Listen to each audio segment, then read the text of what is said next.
Hello, everyone. Tonight, we're going to sit down together and unravel a mystery that begins not with shadows, not with the sound of sirens, but with sunshine. A gentle Saturday afternoon in a quiet American suburb where the only thing unusual was how ordinary it all looked.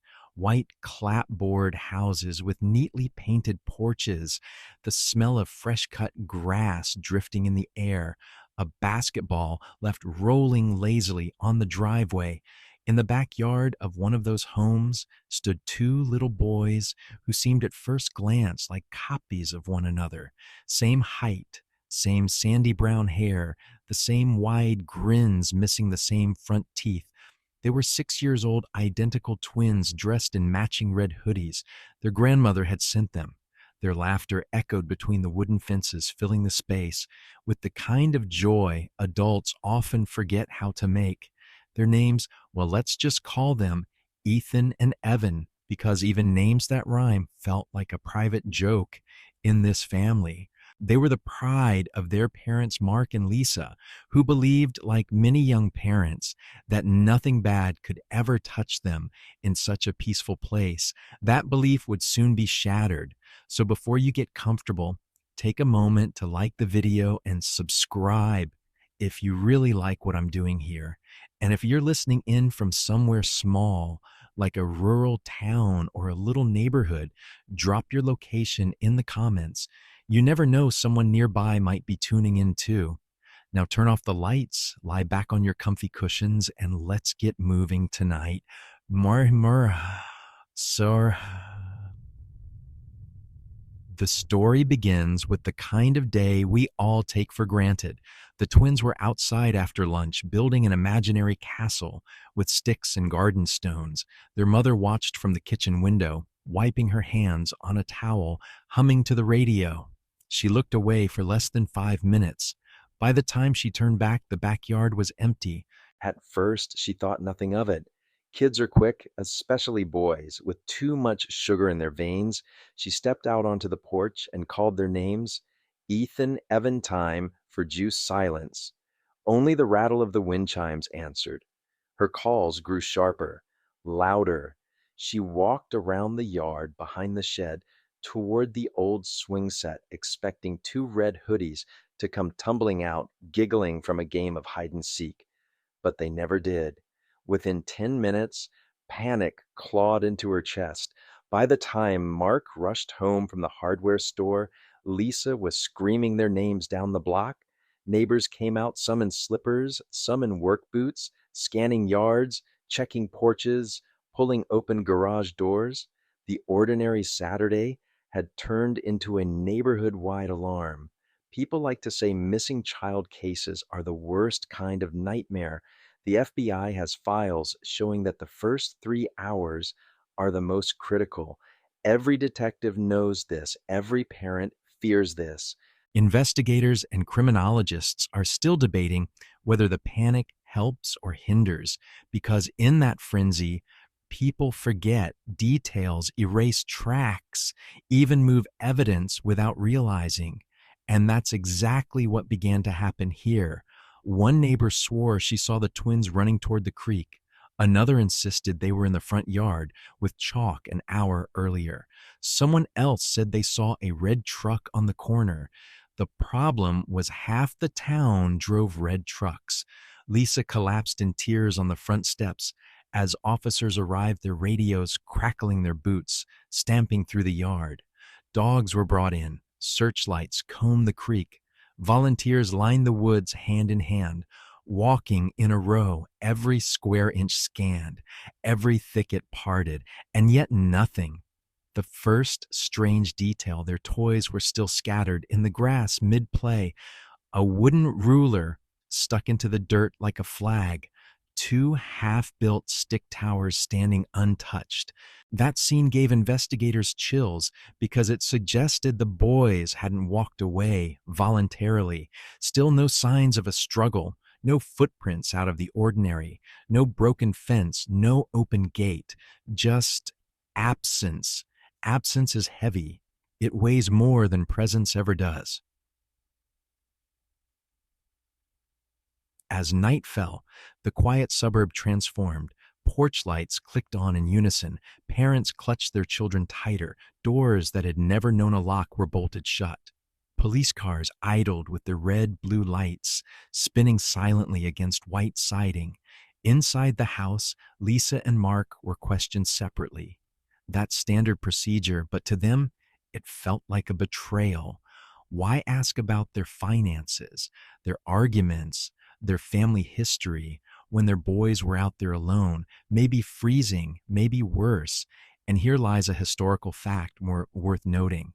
In cases like the Lindbergh kidnapping of 1932, law enforcement almost always begins by looking inward at the family. The statistics show the likelihood of abduction by a stranger is far smaller than by someone close. History doesn't just guide these cases, it haunts them. Still, Mark's anger flared.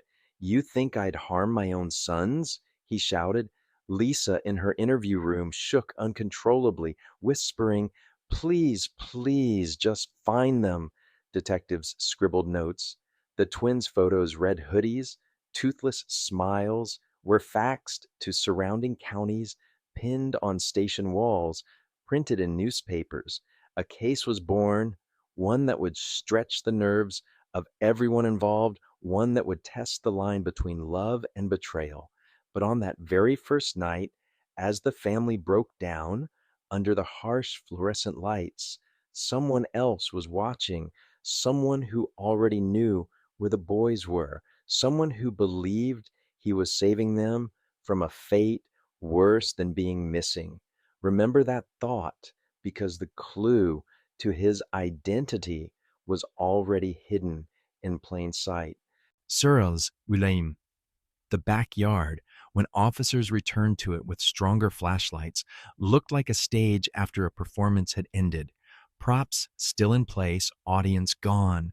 The small swing swayed ever so slightly in the night breeze, creaking like a whisper. The half-built stone castle sat lopsided its towers, leaning as if waiting for the twins to come back and finish what they had started. Lisa couldn't bear to look at it. Every time she stepped onto the porch, her knees weakened. She whispered over and over, "They were just here. They were just right here." Officers walked with measured steps, shining beams across the grass, pointing out small impressions in the dirt, two sets of sneakers sized tiny. The prints overlapped, circled, then abruptly stopped. No continuation, as if the boys had simply lifted into the air. It's here that we get the first strange detail. On the wooden fence, waist high, there was a fresh smear of red paint, not blood paint, the kind that matched the color of their hoodies. Had one of them brushed against the fence, or had someone carried them brushing fabric against it? In the rush, investigators and detectives are still debating whether this tiny streak was meaningful or just an accident of the day.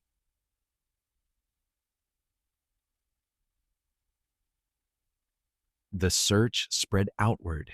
The empty backyard became the epicenter, the bullseye. From there, concentric circles of volunteers fanned out neighbors, calling the boys names, dogs sniffing for traces, flashlights bobbing like fireflies in the dusk.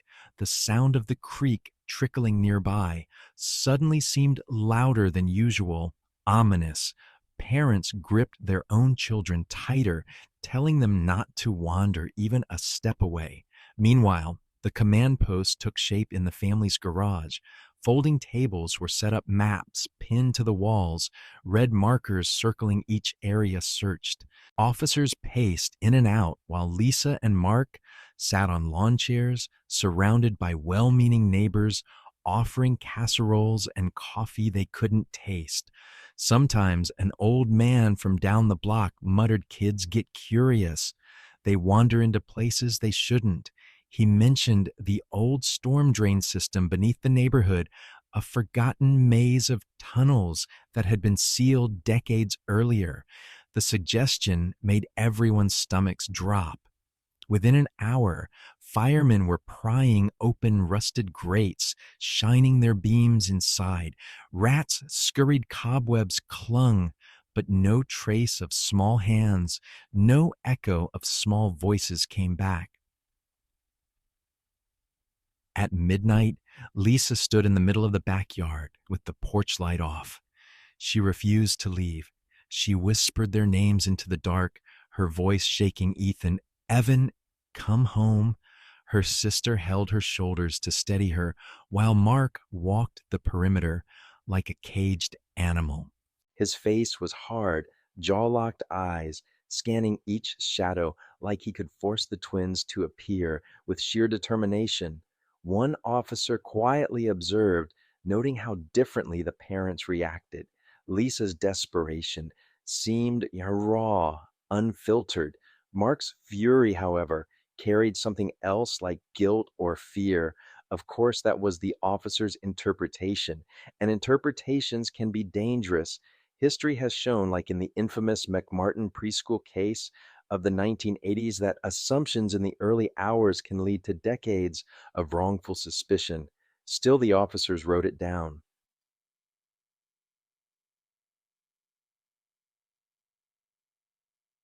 The next morning, the backyard looked different under the pale sun.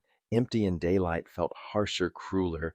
Reporters had already gathered at the curb, their cameras zooming in on the little plastic truck left abandoned in the grass.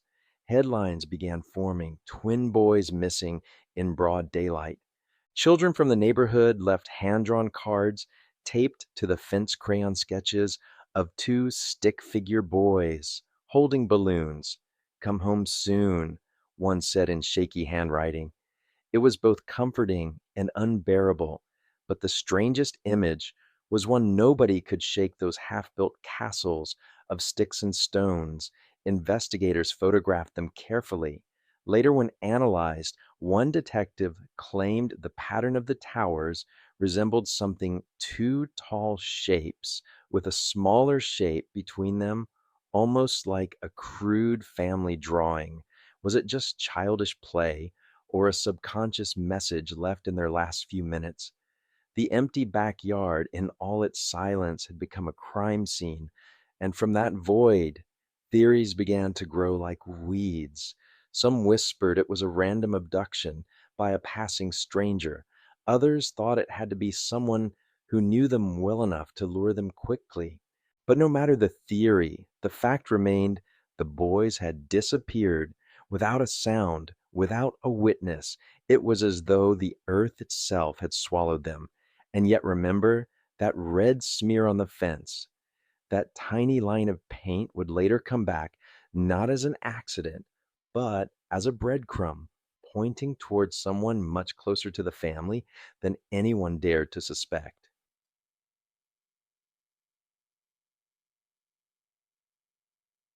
By dawn, the neighborhood was no longer quiet. The cul-de-sac where the twins lived buzzed like a hive that had been struck. Neighbors who usually waved politely across trimmed lawns now stood shoulder to shoulder, their arms crossed, eyes darting, voices low with speculation. Some came to help, others came because they couldn't resist the pull of a mystery unfolding right outside their front doors. Mothers pushed strollers past, slowly whispering. Can you imagine? Retirees in slippers stood at the edge of their porches with binoculars peering into yards they had never really looked at before. This sudden shift, the transformation of community into search party, wasn't new. Historically, missing child cases almost always ignite what sociologists call a collective panic. One notable case in 1979, the disappearance of Eaton Patz in New York, sparked a wave of neighborhood patrols and posters. Entire cities turned into search engines before the internet even existed. And yet, just like back then, the panic here produced more noise than clarity.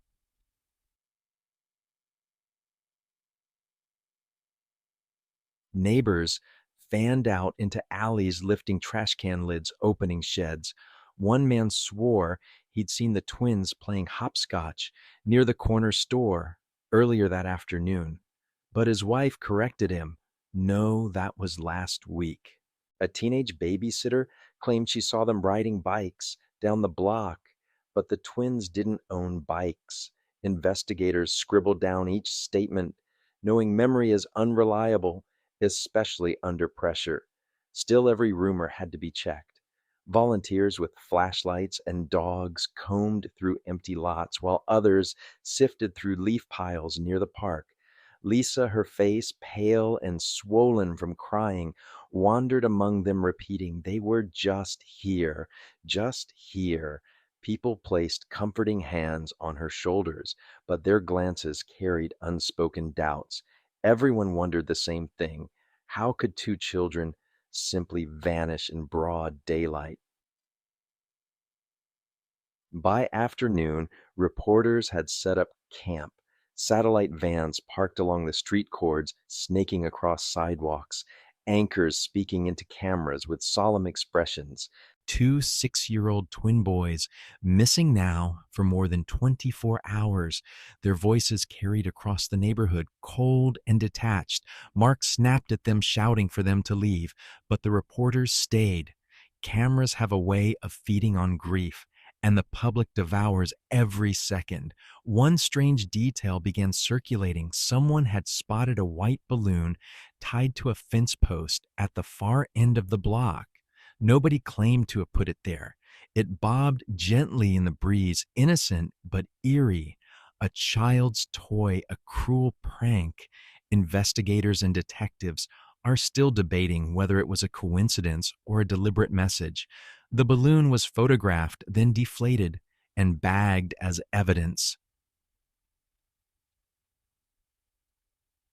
As night fell again, the neighborhood gathered on the front lawn with candles. Dozens of flames flickered in paper cups, glowing against tear-streaked faces. Lisa clung to Mark's arm, her body trembling. The vigil looked beautiful, almost holy, but beneath the solemn hymns, suspicion festered. Whispers spread through the crowd. What if it was someone here? What if it was one of us? A mother yanked her child closer when she saw a neighbor's teenage son loitering near the curb. A father glared at another man whose dog had barked all night. That's the cruel nature of community fear. It turns people inward, it corrodes trust. And yet, someone in that crowd did know more than they were admitting. Someone whose eyes avoided the flames, whose body language betrayed unease. He was there blending in, watching the chaos he had quietly ignited. But before his name would surface, investigators had to dig deeper into the woods, into the creek, into every shadow where the twins' red hoodies might still be waiting to be found.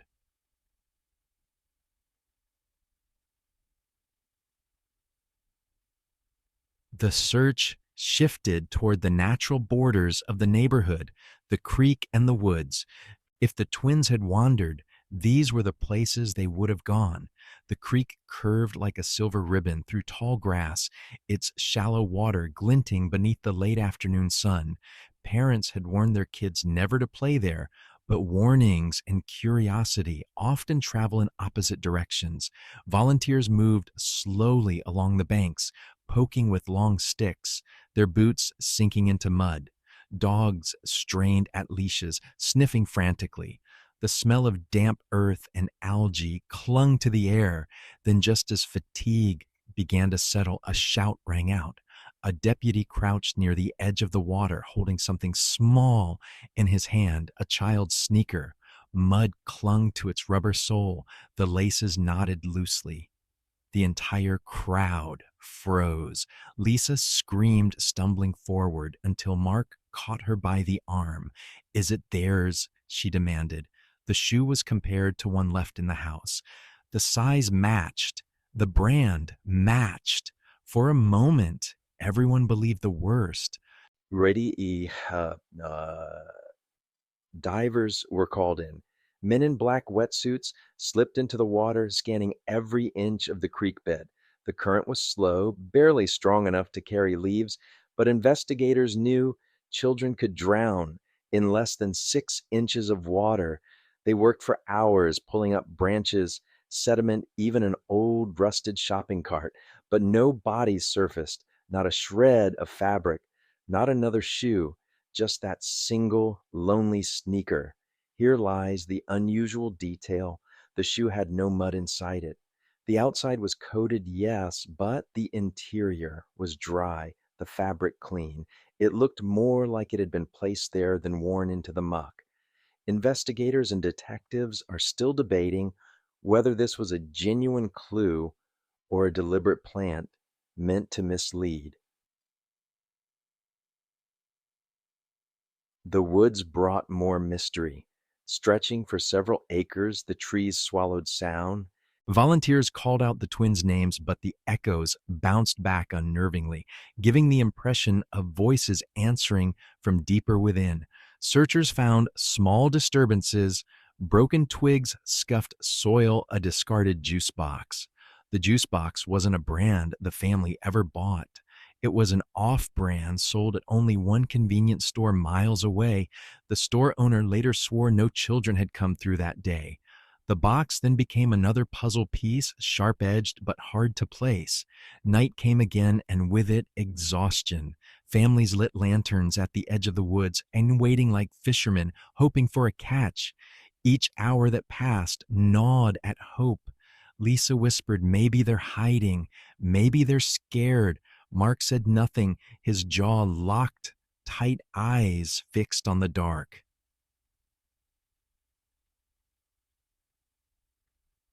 The sheriff finally gathered the volunteers, thanking them, but urging caution. If we miss one clue because we trample over it, he said we may never forgive ourselves. His words hit heavy. The search paused, but the whispers didn't. Some believed the boys had fallen victim to an accident in the woods, an animal attack perhaps. Others muttered about strangers, lurking predators passing through. But a few began asking questions nobody wanted to voice aloud. What if this wasn't an accident? What if someone had taken them on purpose? And in a cruel twist, the shoe and the juice box, supposed signs of direction, only deepened the divide. To some, they pointed outward into the woods, into the unknown. To others, they pointed inward back toward the family, where too many questions remained unanswered.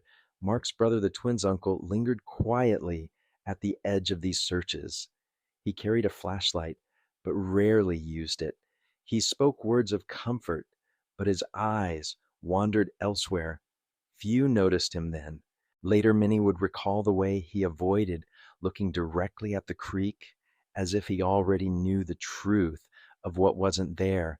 But for now, all anyone had was a sneaker, a juice box, and a void of explanations. And the void was starting to swallow everyone whole. Schuttifier.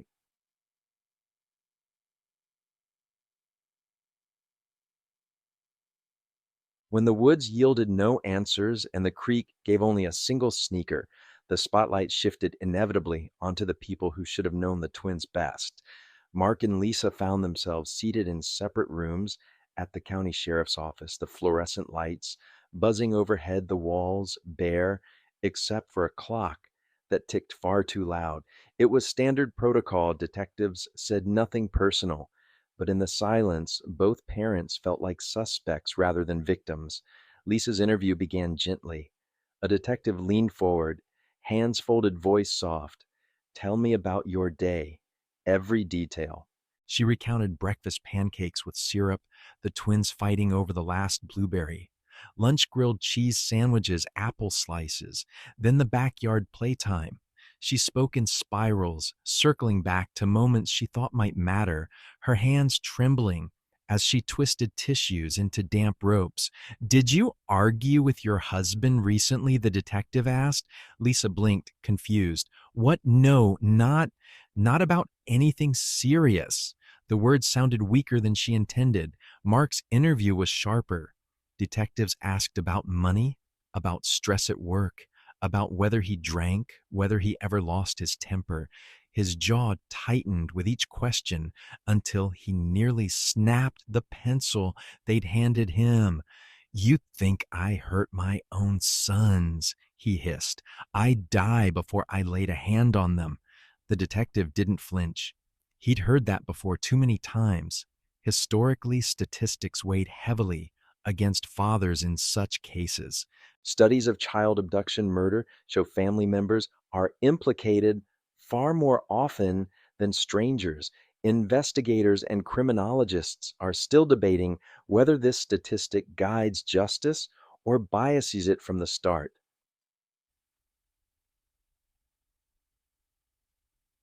Meanwhile, the press circled like vultures. Headlines blared, parents under scrutiny in twin disappearance. Neighbors whispered over fences, voices hushed but insistent. Some said Lisa seemed too distraught, like she was performing grief. Others claimed Mark was too angry, like he was covering guilt with rage. At the grocery store, Lisa felt eyes follow her down each aisle. Mark stopped going to work altogether. His boss offering leave, that sounded more like a dismissal. The house, once filled with laughter, now buzzed with tension.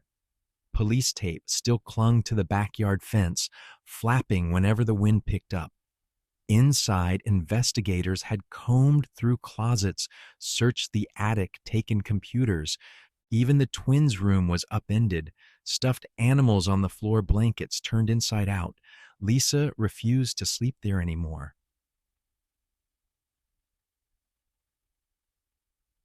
Then came the background checks. Mark had an old DUI from his college years. Lisa had once been reported for leaving the twins alone in the car while she ran into a pharmacy. Both incidents were minor long past, but in the glare of suspicion, they were magnified like sins. Reporters dug deeper, tracking down distant relatives, old coworkers, even former babysitters. One quote in particular made headlines. "He always seemed like a ticking time bomb." An ex coworker said of Mark, "It didn't matter that others described him as kind, devoted, protective. Darkness sells." And yet, for all the suspicion, no evidence tied the parents directly to the boy's disappearance. No blood, no fibers, no fingerprints out of place, only the gnawing absence. That's when the first phone call came. Late at night, after the reporters had packed up and the neighbors finally closed their curtains, the landline rang. Mark answered, his voice rough. On the other end, a low male voice rasped, "Don't trust anyone in your family." Mark froze. "Who is this?" The line went dead. He stood there for a long moment, phone still in hand, the dial tone buzzing in his ear. Then he told Lisa, who went pale, her lips trembling. The next morning, he repeated the story to detectives. They dismissed it as a cruel prank. Missing child cases often attracted them lonely people, malicious strangers. But Mark swore the voice was serious, deliberate. And if he was right, it meant the danger wasn't outside. It was inside, inside their bloodline.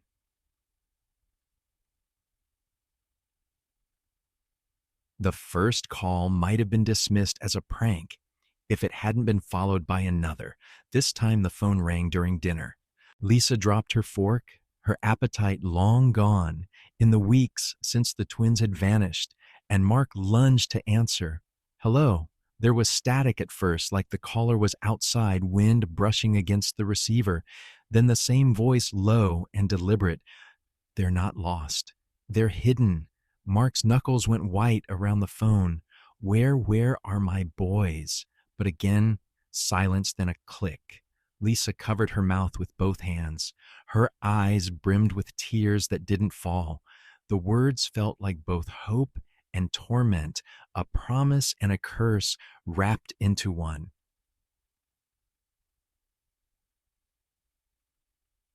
The police sent a trace team, the next time planting themselves in the kitchen with their headphones and laptops. When the phone rang, Mark answered with trembling patience. "Who are you?" The voice rasped back. "Look inside your family.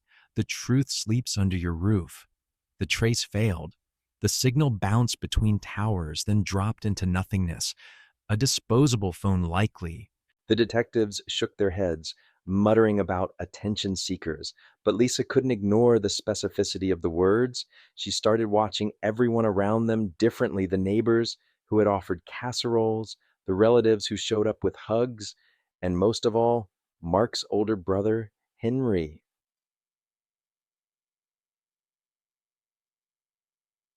Henry had shown up a few days after the twins disappeared.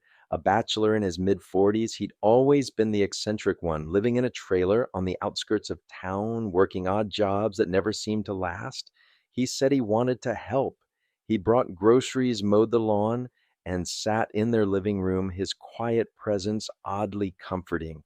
But the twins had never been close with him. In fact, Lisa remembered they'd been wary. Once she'd heard Caleb whisper to Jacob that Uncle Henry gave him the shivers. She had brushed it off as childish instinct. Now she wasn't so sure. Strange details surfaced. A neighbor swore she saw Henry's pickup near the creek the day after the boys vanished. Another mentioned that Henry had been hanging around the school more often just to help out, he'd claimed. When detectives pressed him, Henry shrugged. "I've always loved those boys. I'd do anything for them." His eyes were steady, unblinking, as though he dared them to suggest otherwise.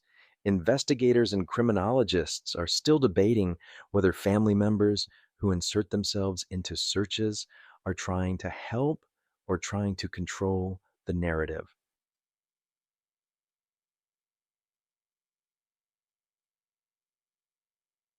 Then Lisa found something. She was digging through the garage, trying to distract herself from the weight of the empty house, when she noticed a cardboard box shoved behind some old tools. Inside were the twins' drawings, crayon sketches of monsters' cars, stick figure families, and one that made her skin crawl. It was of the twins standing in front of a cabin. Beside them was a tall figure with a square jaw drawn in thick black lines. Above the picture, in childish scrawl, the word uncle was written. Lisa took the drawing to Mark, her hands shaking. "They've been there. Wherever this is, they've been there." Mark stared at the picture, torn between disbelief and dread. "You think Henry?" Lisa didn't answer. That night, the phone rang again. Lisa picked up this time. The voice rasped, almost mocking. "The key is in the picture." And for the first time, she thought she recognized something. Beneath the distortion and accent, a rhythm of speech, something faintly familiar. Her hand trembled as she hung up the phone, because the voice wasn't a stranger's at all. It was family. Marhaihara. Henry was the kind of man who could sit in silence for hours, staring into the distance, like he was listening to something no one else could hear. That alone made him unnerving. But now, with the phone calls fresh in their minds, Mark and Lisa could barely look at him without suspicion clawing at their stomachs. They decided to confront him, not through accusation, but by invitation. Lisa suggested Sunday dinner. "If he's hiding something, maybe being in this house will stir him," she whispered to Mark. The table was set with dishes no one would touch: roast chicken, mashed potatoes, peas. The twins' empty chairs loomed at the table's end, reminders too loud to ignore. Henry arrived late, his boots thudding against the porch, his jacket smelling faintly of smoke. He offered flowers, awkwardly handed to Lisa, thought they might brighten the place up. His smile didn't reach his eyes. Conversation limped along. Mark asked about work. Henry muttered about odd jobs. Lisa asked about his trailer. He gave short answers, deflecting questions with a shrug. He kept glancing at the twin seats, almost as though expecting them to run in.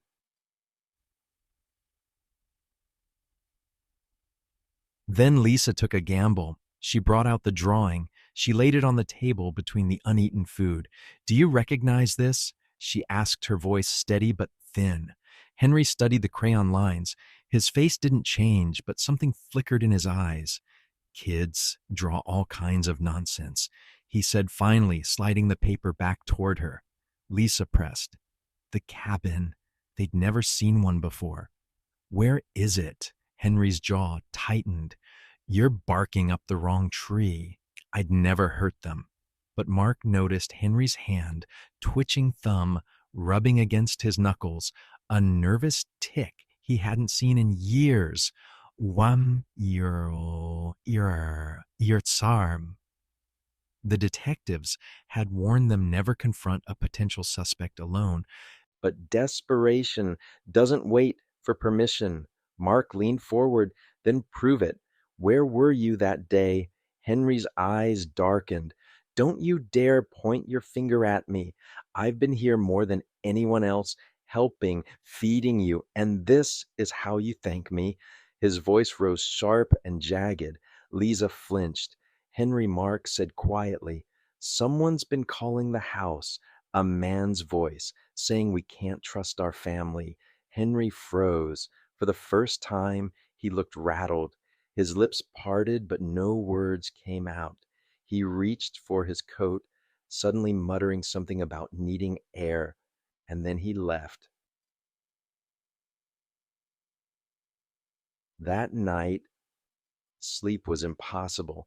Lisa lay awake staring at the ceiling, hearing the phone ring in her head.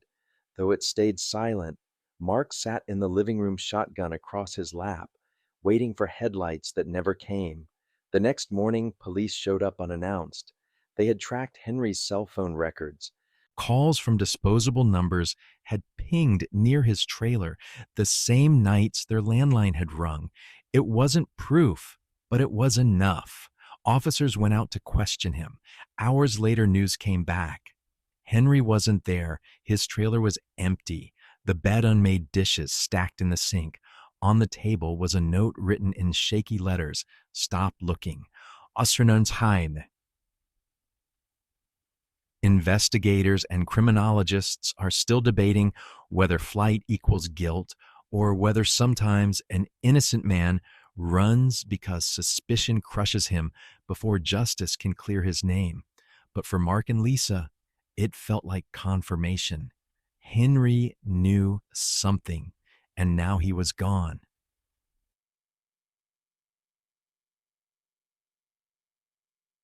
Henry's sudden disappearance cracked the case wide open, but it also deepened the mystery. For the first time since the twins had vanished, the community buzzed with something new movement. Police cars prowled the streets, searching for his rust colored pickup.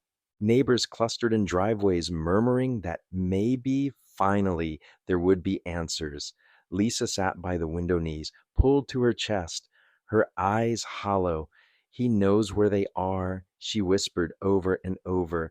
Mark paced, his fists clenched, restless energy flooding his body. He wasn't content to wait for updates from detectives. He wanted action. Then 2 days later, Henry's truck was found.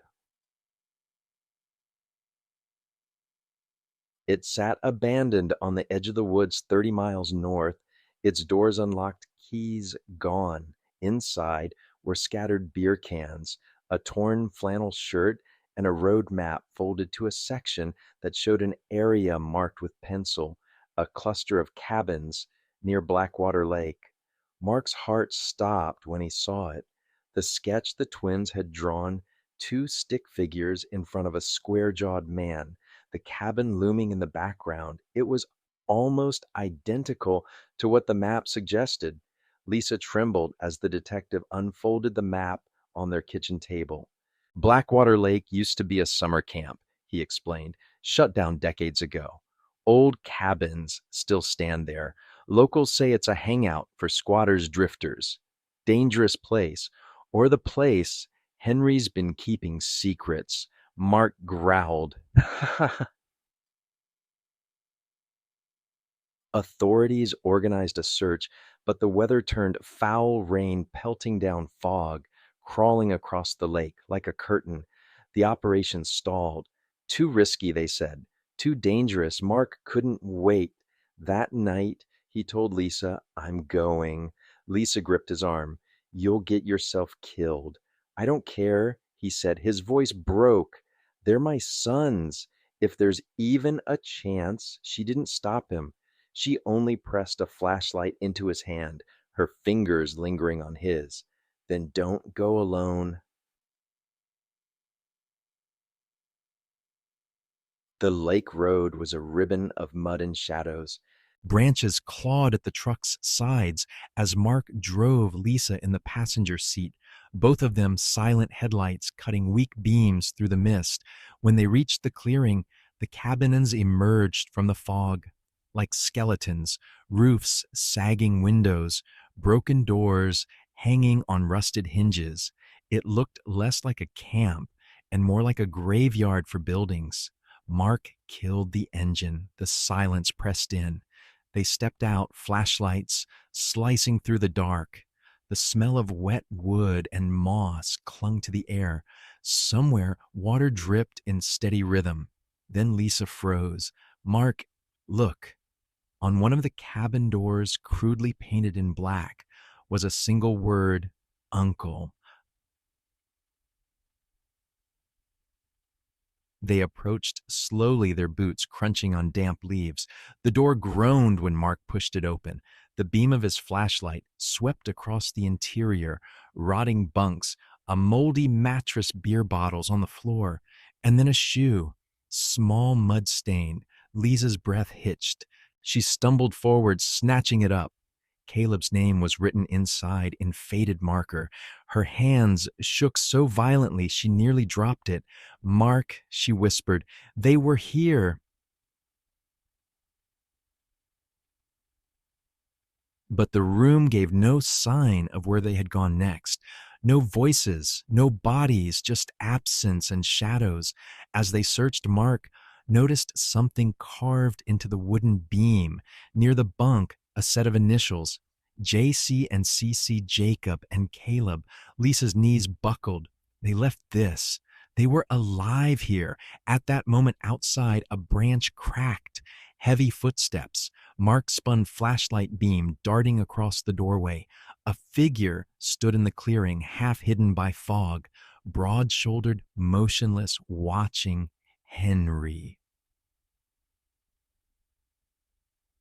The figure didn't move at first, just stood there, framed by fog, the faint glow of the moon outlining the hard angles of his shoulders. Mark's breath caught Lisa's nails dug into his arm. Henry! Mark's voice rang out across the clearing, rough cracked. Where are they? Where are my sons? Silence. Then slowly, Henry stepped forward. His boots crunched against wet leaves.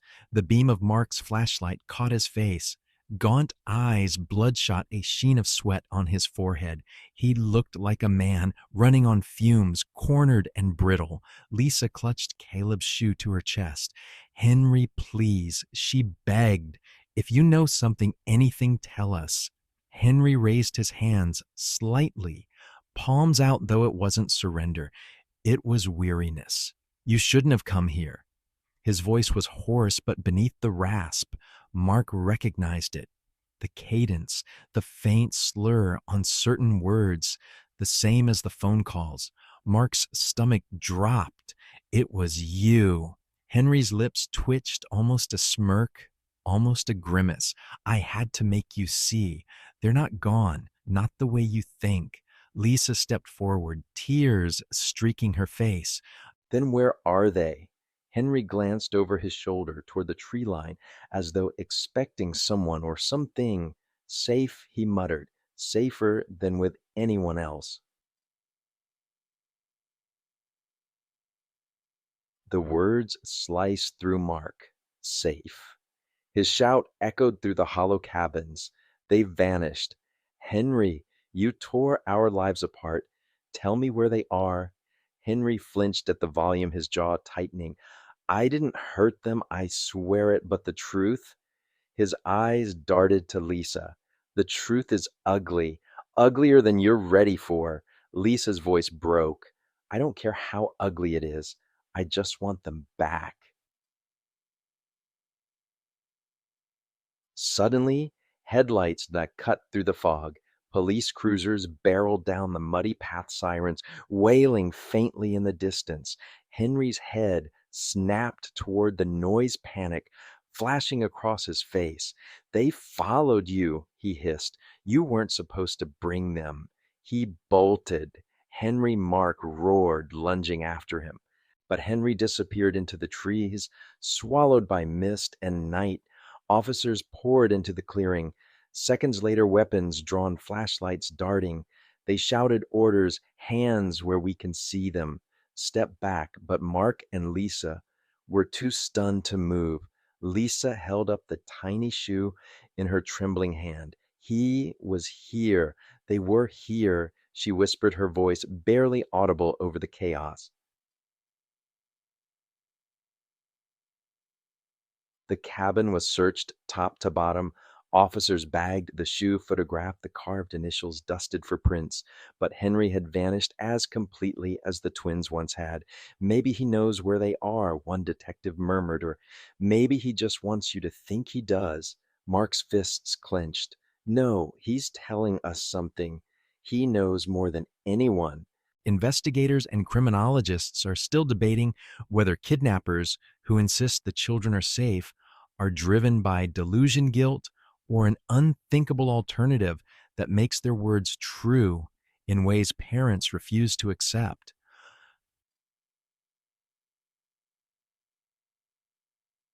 That night back at home, Lisa sat on the twins' empty beds, clutching their drawings. Mark paced the hallway, replaying Henry's words. "They're not gone, not the way you think. If Henry wasn't lying, the twins weren't dead. But if he wasn't lying, then where were they? And why had Henry, of all people, taken it upon himself to guard that secret?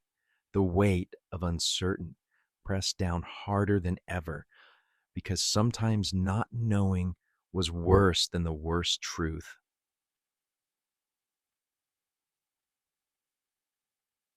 The search for Henry spread wider than the woods. Detectives began combing through his history, old jobs addresses, even childhood records, trying to understand what kind of man he really was. On the surface, Henry's life was unremarkable: a string of failed employment, unpaid rent, a reputation for drifting. But deeper digging revealed something else. At 17, he had spent time in juvenile detention for trespassing and theft. He'd broken into an abandoned house, and when caught, he told officers he was protecting the children who lived there. The words were dismissed as nonsense then, but now they felt chillingly familiar. Lisa and Mark were called into the station to review what investigators had found. "There's a pattern," the lead detective said, sliding a folder across the table. Inside were old reports, instances where Henry inserted himself into situations involving children, babysitting for neighbors without being asked, hanging around schools and parks, always insisting he was looking out for them. "It's not proof," the detective admitted, "but it's unsettling." Mark clenched his jaw. "Unsettling doesn't bring my boys home." The trail wound further back, the brothers' childhood.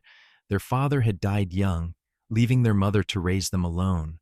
Family friends recalled that Henry had been quiet, obedient, but always strangely protective of Mark.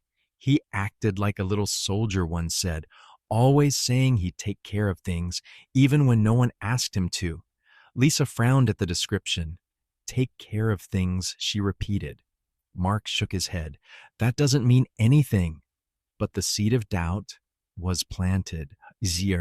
More and more. Just more.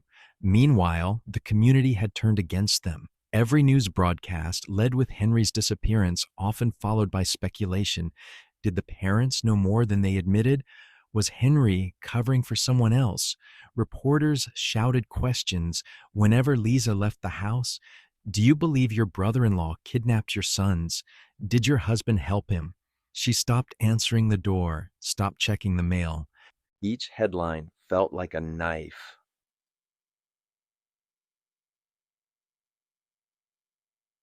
Then came the discovery. A team of officers retracing Henry's movements found something buried behind his trailer. A metal box, rusted but intact. Inside were stacks of notebooks, their pages filled with cramped handwriting. The journals read like manifestos. Henry had written obsessively about protecting innocence, about keeping children safe from corruption. His words spiraled between devotion and paranoia, filled with ramblings about family secrets and betrayals. And one line stood out underlined 3 times: the twins will not suffer the same way Mark did. Lisa's blood ran cold as she read it. She turned to Mark. What does that mean? Mark stared at the page but said nothing. His silence was heavier than words.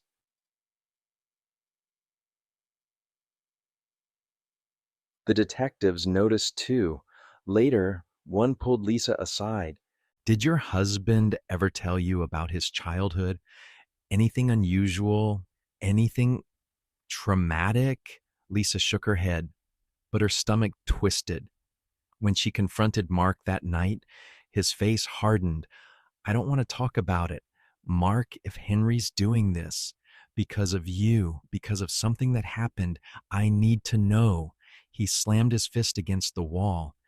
I said, I don't want to talk about it. Lisa recoiled. The house echoed with the crack of his anger. And for the first time since the twins vanished, she wondered if the detectives had been right to suspect the family from the beginning. Investigators and criminologists are still debating whether silence in family trauma protects survivors or hides truths that demand to be uncovered. But one thing was clear: the twins' disappearance wasn't random. It was tangled in the roots of their family's past. And Henry wasn't the only one holding secrets. Surrey, Mark had always carried his childhood like a locked trunk in the attic, dusty, hidden, never opened. But now the key was being forced into his hands, and the memories he'd spent a lifetime burying began to rattle against the lid. It started with the nightmares. He woke in a cold sweat, heart racing, hearing echoes of a boy's cry and a door slamming shut. He'd sit up in the dark, Lisa's hand reaching for him, but he never explained. Just a bad dream, he muttered, but Lisa knew better. One morning she pressed again. What happened, Mark? What is Henry protecting them from? He looked at her for a long time, eyes red, lips pressed thin. Finally, his shoulders sagged. When we were kids, there was a man. Lisa's chest tightened. Our mother's boyfriend. She thought he was good for us, but he wasn't. Mark's voice cracked. He used to lock me in the basement when I misbehaved, sometimes for hours, sometimes all night. Henry would sit outside the door, whispering through the cracks, telling me he'd get me out, but he never could. Lisa's eyes filled. Oh, Mark, he took things from me I can't even say out loud. Mark whispered, his fists trembling. Henry hated him, hated her for letting it happen. He swore he'd never let anyone hurt me again.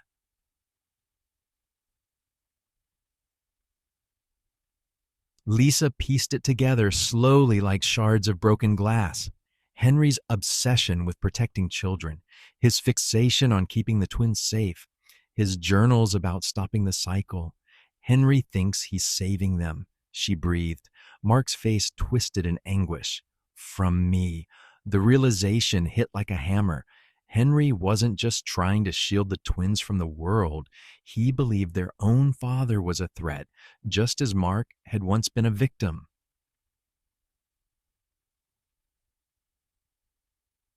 That night, another call came. This time, no distortion, just Henry's voice, raw and direct. They're with me, he said. They're alive. But you'll never see them until you admit the truth. Mark's hand shook as he gripped the receiver. Henry, please, they're my sons. I'd never hurt them. Henry's breath rasped down the line. That's what you think. But pain repeats itself. You know it. I know it. Unless I break it, click. The line went dead. Lisa stared at Mark, her heart pounding. He thinks you'll do to them what was done to you. Mark shook his head violently. No, never. I'm nothing like him. But his words rang hollow, not because she doubted him, but because Henry's belief was unshakable. And if Henry truly believed it, he would never let the twins come home.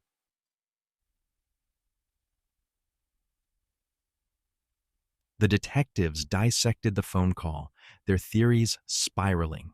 Some argued Henry's motives fit the classic protective delusion seen in rare abduction cases, where perpetrators believe they are rescuing children from danger. Others insisted it was a smokescreen, an excuse to justify what he'd already done.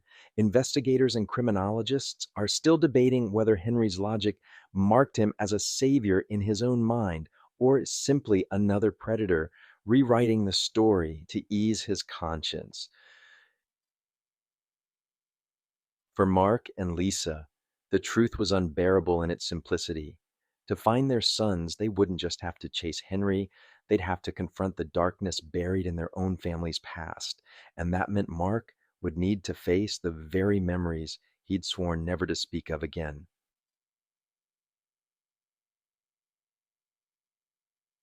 The police decided to push Mark further than he ever wanted to go.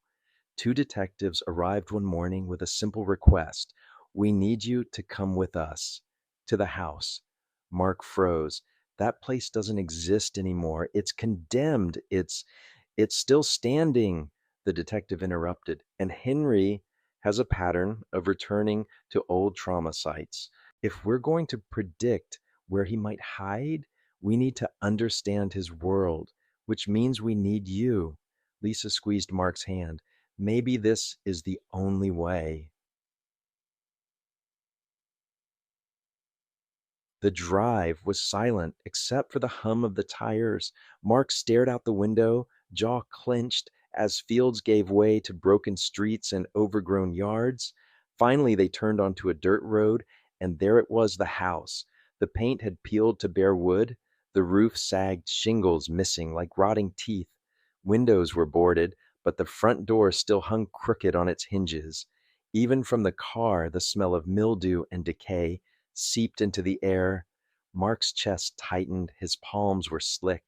Every nerve in his body screamed to run. Lisa touched his arm gently. You don't have to do this alone.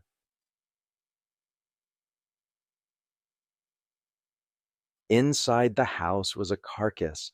Floorboards creaked under their weight. Wallpaper curled like dead skin. The air was thick with dust. The detectives moved carefully, cataloging every corner, but Mark's steps slowed as he neared the basement door. It was smaller than he remembered, the wood swollen with damp, a rusted padlock hanging loosely. He reached out, fingers trembling, and pushed. The hinges groaned. The smell hit him first, stale sour, like time itself had rotted there. He stared down into the dark stairwell. Images slammed into him. His younger self crying out as the door shut. Henry's whispering voice through the crack, I'll stay here. I won't leave you. The scrape of footsteps above. The silence that followed. Mark's knees buckled. He gripped the railing to keep from collapsing. Lisa rushed to his side. What do you see? Mark swallowed hard, forcing the words out. There was a mark on the wall. I carved it to keep track of how long I was down there. The detective shined a flashlight, and there it was, faint but visible. Dozens of scratches etched into the concrete, some counted into days. Lisa gasped. You were just a boy. Mark's voice broke. I thought I'd die down here. But then the flashlight caught something new, fresh footprints in the dust. Small, not adult-sized. The detective knelt, his face grim. These are recent. Lisa's breath hitched. The twins. Mark's heart pounded. His past and present collided, crushing him under their weight. He brought them here. The detective followed the trail deeper into the basement. At the far wall behind a warped shelf, they uncovered a hidden crawl space. Inside were two blankets, a plastic flashlight, and half-eaten food wrappers. They were here, the detective said. Lisa pressed a hand to her mouth, tears spilling, but the space was empty now. Henry had already moved them. Still, the discovery shifted everything. Henry wasn't acting randomly. He was retracing the map of their childhood, replaying every place where pain had taken root. And that meant there was a pattern to follow. Investigators and criminologists are still debating whether such offenders are driven by deliberate ritual or if trauma simply binds them to the past, forcing them to relive what they cannot escape.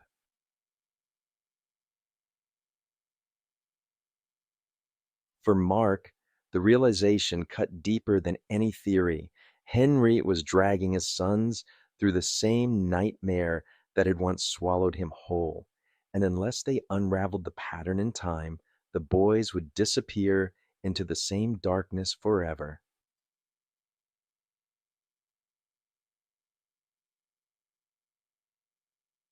The team spread maps across the table that night, the glow of desk lamps turning everything sepia and tense. Mark leaned over the maps, his finger tracing roads and forgotten neighborhoods, his voice rough as though dragged across gravel. He's not improvising, he said. He's retracing everything, every place we ever touched. The detective nodded, marking with a red pen. The basement was one. What else? Mark shut his eyes. Images flickered like broken film reels. A schoolyard swing set rusted chains squealing. The narrow alley behind the corner store where Henry once hid from their father. The small bridge on the edge of town where they swore as children that monsters live beneath the water. His eyes snapped open. The bridge. He'll go there. Lisa frowned.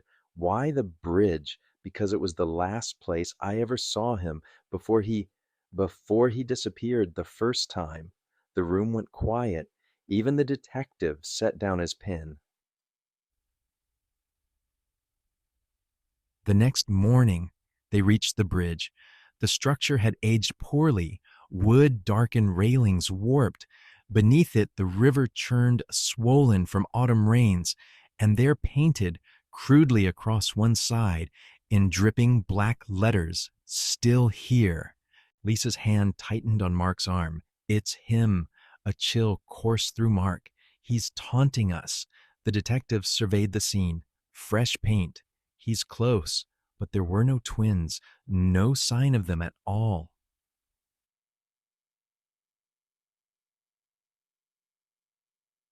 That night, Henry struck again. An old school janitor called the station reporting noises in the abandoned wing of the elementary school, the same school Mark and Henry once attended. By the time police arrived, they found two small paper airplanes left in the hallway. One was blank, the other bore a single word scrawled in a child's hand. Wait! Lisa nearly collapsed when she saw it. They're alive. They're writing. Mark turned the paper over, feeling the grooves of the pen strokes. His throat tightened. He's letting them communicate, but only enough to drive us insane. Back at home, Mark couldn't sleep. He paced, muttering, while Lisa sat hunched on the couch, clutching the paper airplane. Finally, Mark stopped. His eyes were wild, fevered with memory. I know what he's doing. Lisa looked up. What he's playing out our childhood, step by step, the basement, the bridge, the school. Next will be he swallowed hard, dread cutting through him. The train yard. Lisa's face paled. The train yard. It was the place we always ran to when we wanted to escape, the place we swore we'd board a train and never come back. Lisa whispered, And if he's following the pattern, Mark's voice cracked. Then the end of the map is where we last saw each other the night I left him behind. The police scrambled resources to stake out the abandoned train yard. Floodlights cut across the rusting tracks. Officers crouched behind rail cars. The night was heavy, still broken only by the hiss of insects and the occasional clang of metal shifting with the wind. Mark stood on the edge of it, all trembling. The place smelled of rust and oil just as it had decades ago. Then in the distance, a faint figure moved between the cars. Lisa gasped. There, the officers rushed forward. But when the flashlights converged, all they found was a ragged coat pinned to the side of a rail car with a knife. Taped to the coat was a child's drawing, two stick figures holding hands, smiling under a crooked sun. At the bottom, almost home. Mark staggered back, his legs weak. He whispered, "He's leading us somewhere, step by step." And the last step, he couldn't finish the sentence. Lisa gripped his hand. "Then we follow, no matter where it leads." Investigators and psychologists are still debating whether abductors who weave their crimes into personal childhood rituals are driven by nostalgia, vengeance, or some darker compulsion, whether it's memory that guides them or obsession. For Mark, it didn't matter. What mattered was that his brother was pulling him toward the final destination, and whatever waited there would decide the fate of the twins.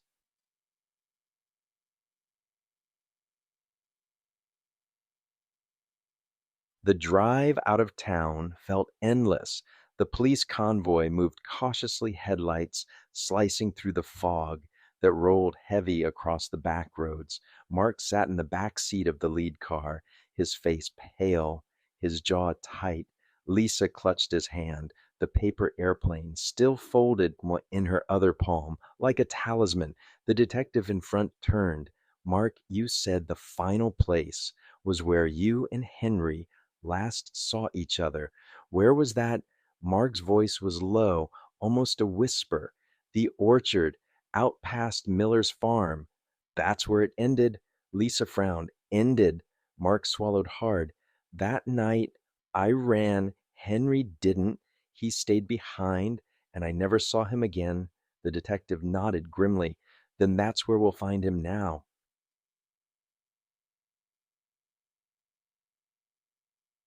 The orchard hadn't changed in decades.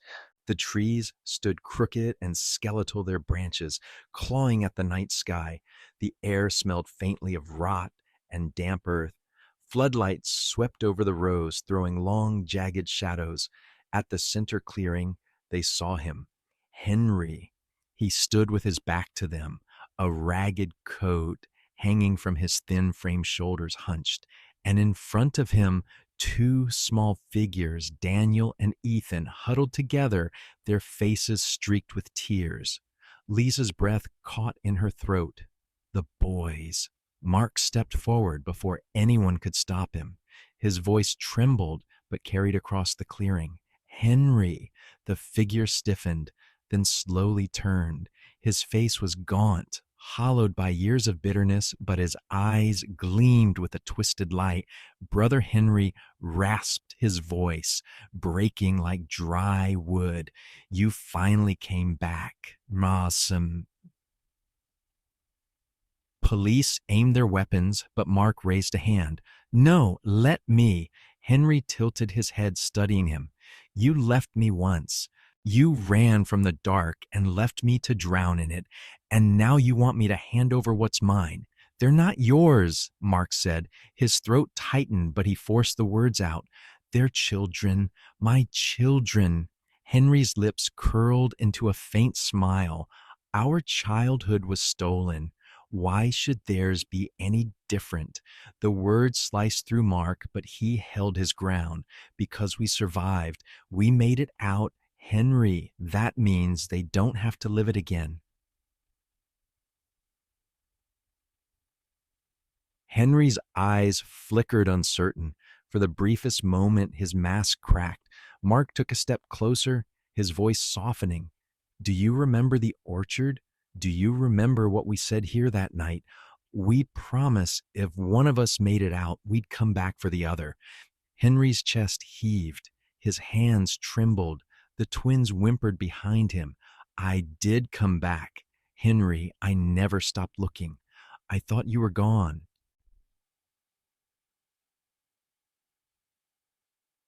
The orchard was silent, the kind of silence that presses on the ears. Then Henry let out a sound, half laugh, half sob. His grip loosened. The boys scrambled free, running straight into Lisa's arms. She held them tight, tears streaming down her face. Henry dropped to his knees, his body folding under invisible weight. Mark approached, slowly kneeling across from him. Henry's voice cracked. I waited for you. All these years, I thought, if I made others feel what I felt, you'd understand. Mark's eyes burned. I understand now, but hurting them doesn't heal us. Henry stared at him, broken and bewildered, as if the realization had only just reached him. Police officers rushed forward, handcuffing Henry gently but firmly. He didn't resist. His gaze never left Mark. As they led him away, Henry whispered, You came back. And for the first time in decades, Mark believed him. Later, under the floodlights, the twins clung to their parents. Lisa pressed her forehead against Mark's, whispering, It's over. We've got them back. Mark nodded, but his mind lingered on Henry's words. You came back. Investigators and psychologists continue to debate whether abductors like Henry act out of vengeance or out of desperate longing to rewrite their own fractured childhoods. For Mark, the question was more personal. The line between victim and villain had blurred long ago. And now, standing in the orchard where his childhood ended, he finally understood Henry wasn't just his brother. He was the mirror of the boy Mark once left behind.